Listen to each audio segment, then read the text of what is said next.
দীর্ঘ ১ মাস সিয়াম সাধনার পর আমাদের মাঝে এসেছে পবিত্র ঈদ উল ফিতর। ঈদ উপলক্ষে মুসলিম সম্প্রদায় শুধুমাত্র নতুন জামাকাপড় কিংবা ভালো খাবার-দাবার খাওয়ার মধ্যেই সীমাবদ্ধ থাকে না।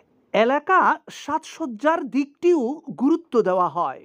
এই বছর পবিত্র ঈদ উল ফিতর উপলক্ষে ঐতিহ্যবাহী মরিয়মনগর সওদাগর পাড়া জামে মসজিদ এলাকার প্রতিটি অলিগলি সুন্দরভাবে আলোকসজ্জা করা হয়েছে, যা অবশ্যই প্রশংসার দাবি রাখে।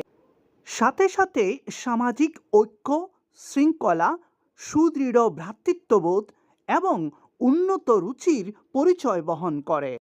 এই ভালো কাজটির জন্য মরিয়মনগর সওদাগর পাড়া তাজেদারে মদিনা সুন্নি সংগঠন এবং এলাকাবাসীকে অসংখ্য ধন্যবাদ।